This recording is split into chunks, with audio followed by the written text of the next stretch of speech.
Imagine, if you can, a country held in the vice-like grip of a battle between fascism and personal freedom. A strongman dictator is relying on violence, intimidation and fear to shut down any form of opposition or protest. Using a glamorous, empty-headed mouthpiece to spout falsehoods on a heavily controlled state media, he bamboozles his supporters and keeps them in a zombified state of confusion to secure their unwavering support. Teenagers and younger people are desperately trying to leave the country by any means possible, even though the border wall is heavily defended and capture could mean disappearing for good. It's hard to imagine this happening anywhere in 2022, isn't it? Rise up and fight, or attempt to leave and save yourself. These are the only choices that young people have open to them. So let's try and guide people out of this dire situation in the XboxEra review of Road 96.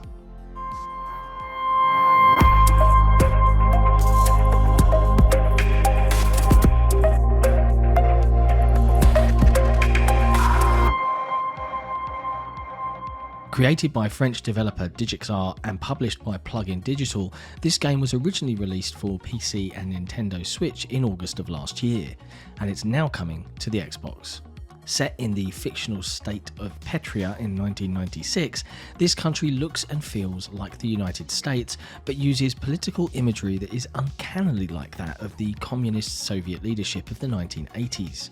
The graphical style used reminds me of Firewatch, and so was a pleasure to feast my eyes on. After answering a series of questions to influence certain aspects of how the game plays, I was drawn to the modern equivalent of a fighting fantasy book from my youth. Taking on the role of multiple missing teens, the idea of the game is to navigate their way to Road 96 and get them across the border successfully. With nothing more than a few dollars in my pocket and a sometimes dangerously low level of health, I was required to work my way through numerous procedurally generated interactions. Walking and hitchhiking are obviously free, but they are slow and unreliable.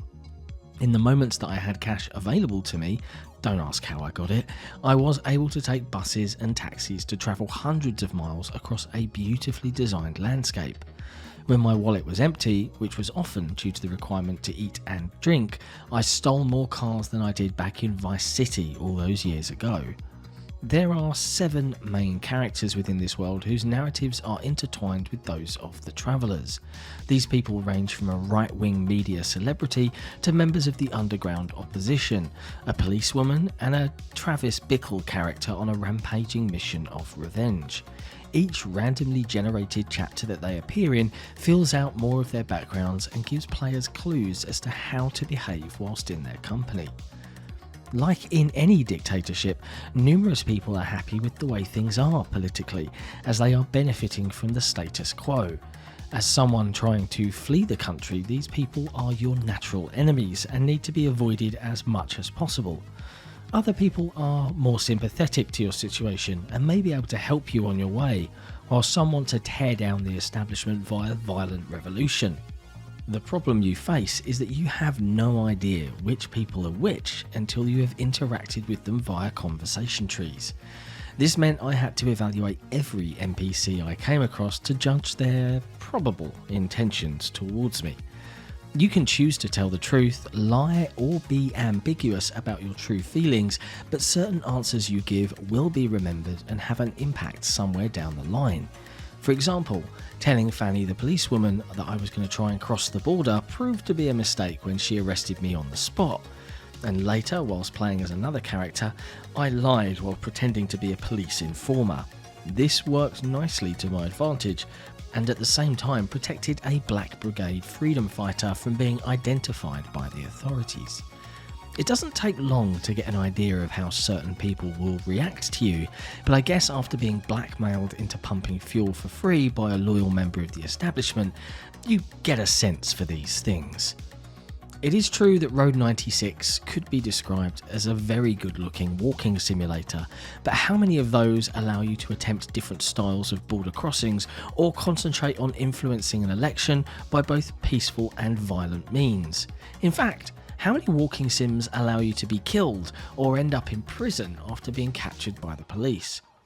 This is probably a good time to mention that border crossing is, in general, a very tiring business. Allowing your health to deplete completely will lead to you collapsing or dying in the middle of a crossing attempt. Buying or stealing food and drink is a necessity, as is resting when you get the opportunity. Let's just say climbing a mountain peak can really take it out of you.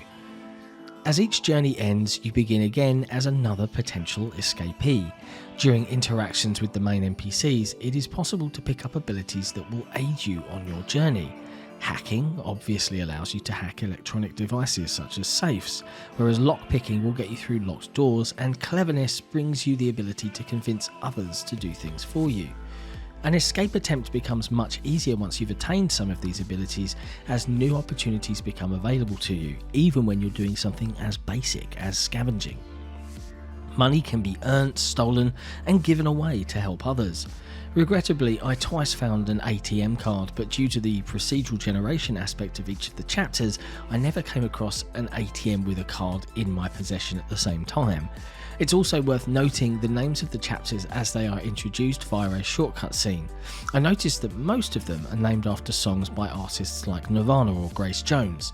The game soundtrack is very impressive and presents itself to the player through the collection of cassettes throughout the journey. With a basis in 80s synth music, I found it so enjoyable that I intend to keep listening to it. In theory, there are potentially thousands of journeys possible due to the randomness of the game design, and no two players will experience exactly the same version of events on their playthrough. This is pretty unique, so if the idea of attempting to get to and cross a border 7 times sounds boring and repetitive, believe me when I say it is not. Each teenager that I played approached Road 96 from a slightly different direction, and there are several different methods of border crossing to attempt. Believe me, you will fail some of them, particularly on your first few attempts, when you are less worldly wise. Another thing that keeps gameplay fresh is the sheer number of mini-games hidden within. Table hockey, Connect 4, penalties, cup and ball, and police formers in variation of Guess Who, and many other well-designed interactions can all be played within the story of Road 96. Playing the trombone for Zoe was fun, as were the not easy to describe dance party limo shenanigans with Sonia. Escape puzzles have to be solved during moments of threat, with the added pressure of a countdown. If the acting talent and touching stories contained within the narrative have not invoked deep feelings within you while playing the game, these moments of tension are sure to do so. Now that I'm over the fence, so to speak, I can say that if you enjoy games with a lot of story and depth, you'll really enjoy playing this. If you're a bit of a cutscene, jumping and skipping type, this may not be your cup of tea. Spending some time on Road 96 will make you consider your personal take on border politics, and it will put you in the shoes of a refugee and question just how far you would be willing to go to keep yourself alive on a long and dangerous journey. Delivered in a classy graphical style with a banging soundtrack and more accessibility options than is normally the case for a game of this type, I found playing it to be a great use of my time and was very impressed with it upon completion. Road 96 is fun to play and certainly a challenge, but it also makes you question your own political beliefs. So play this game, help others, and, if I may be so bold, always vote against fascism. Thanks for watching. If you enjoyed this video review, be sure to hit like, hit subscribe, and why not ring that notification bell so that we can let you know when we're dropping some fresh content. We'll see you next time.